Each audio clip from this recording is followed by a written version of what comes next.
শাক তো অনেকভাবেই খেয়েছেন। কখনো কি এভাবে শুটকি দিয়ে রান্না করে খেয়ে দেখেছেন? এই শুটকি দিয়ে এই শাকটা রান্না করে খেয়ে দেখেন। আশা করি আপনাদের ভালো লাগবে। এই গরম, গরম ২ প্লেট ভাত খেতে পারবেন এই শুটকি দিয়ে। এটা হলে আর কিছুই লাগবে না। অনায়াসে আপনি খেতে পারবেন। আশা করি আপনাদের ভালো লাগবে। ভালো লেগে থাকলে শেয়ার করে রেখে দিতে পারেন যাতে বানানোর আগে একবার চেক করে নিতে পারেন। আসসালামু আলাইকুম এভরিওয়ান। এখানে আমি মিষ্টি কুমড়ার শাক নিয়ে নিয়েছি। আমি ভালোভাবে কেটে দিয়ে পরিষ্কার করে নিয়েছি। আর এখানে নিয়েছি চাপা শুটকি। এই শুটকি ভালোভাবে ধুয়ে পরিষ্কার করে রেখেছি। এটা ভিজিয়ে রাখবেন। তাহলে অনেকক্ষণ ভালোভাবে এটা ভিজবে, ময়লাগুলো উঠে যাবে। এখন আমি মাথাটা ফেলে দিব। মাথা ফেলে দিয়ে রান্না করলে বেশি ভালো হয়। মাথা দিলে তেতো লাগবে, খেতে ভালো লাগবে না। এজন্য আমি মাথাটা এভাবে ছিঁড়ে ফেলে দিচ্ছি। মাথাটা নিব না। এখন চুলায় একটা প্যান বসিয়ে এর ভিতরে দিয়ে দিচ্ছি রেগুলার রান্নার তেল। তেল বেশি লাগবে না কারণ শাক বেশি তেল লাগবে না। তো শাকটা টেনে কম হয়ে যাবে। এর জন্য অল্প পরিমাণে তেল দিয়ে পেঁয়াজটা দিয়ে দিয়েছি। এখন পেঁয়াজটা বাদামি কালার করে ভেজে নিয়েছি। ভেজে নেওয়া হয়ে গেলে এর ভিতরে সামান্য পরিমাণে পানি দিয়ে দিয়েছি যাতে মসলাটা না পুড়ে যায়। এখন ১ টেবিল চামচ লবণ আর ১ টেবিল চামচ হলুদের গুঁড়া আর ১ টেবিল চামচ মরিচের গুঁড়া। মরিচের গুঁড়া আপনাদের টেস্ট অনুযায়ী দিতে পারেন। এটা একটু ঝাল, ঝাল হলে বেশি খেতে ভালো লাগে। ১ টেবিল চামচ ধনিয়ার গুঁড়া।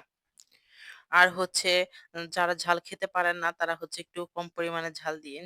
তবে শুটকি তরকারি ঝাল, ঝাল হলে ভালো লাগে। এখন শুটকিগুলো দিয়ে আমি কয়েক মিনিট মিশিয়ে নিয়েছি, কষিয়ে নিয়েছি মিশিয়ে। এরপরে আমি দিয়ে দিয়েছি কাঁচামরিচ। কাঁচামরিচ দিয়ে আমি কিছুক্ষণ আরো ভুনা করে নিচ্ছি। মানে কষিয়ে নিচ্ছি মসলাটা যাতে মসলাটা উপরের ভাগে চলে আসে। এখন দিয়ে দিয়েছি শাকগুলো। কুমড়ো শাক। এর ভিতরে আমি কোনো পানি ব্যবহার করব না। পানি লাগবে না। অলরেডি শাক সিদ্ধ হয়ে যায় বা শাক সিদ্ধ হতে বেশি টাইম লাগে না। এখন আমি দিয়ে নেড়ে-চেড়ে ভালোভাবে মিশিয়ে আমি দিব মসলার সাথে মিশিয়ে দিব। অনেকে কুমড়া শাক খেতে চান না। এভাবে শুটকি দিয়ে রান্না করে খেয়ে দেখবেন। আশা করি আপনাদের খুবই ভালো লাগবে। এখন আমি ঢাকনা দিয়ে ঢেকে কয়েক মিনিট রান্না করে নিব। তারপর কমে আসলে এটা ভালোভাবে আমি নেড়েচেড়ে মিশিয়ে দিব। শুটকিটা এভাবে কিন্তু গলে যাবে। কোনো টেনশন করার কিছুই নেই। আর পানি দেওয়া যাবে না। আর কাঁটাগুলো যখন ছুটে যাবে কাঁটা তুলে নিবেন। আর যদি গলে যায় তাহলে তোলা লাগবে না। এভাবে মিশিয়ে দিবেন।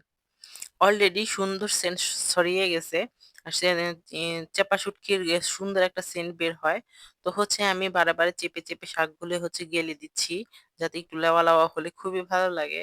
আর যাতে দলা পেকে না থাকে। আমি ভালোভাবে নেড়ে-চেড়ে একদম ছড়িয়ে দিচ্ছি। আর ২-১ টা গেলে দিচ্ছি যাতে নরম, নরম হয়। আস্তে, আস্তে যাতে না থাকে।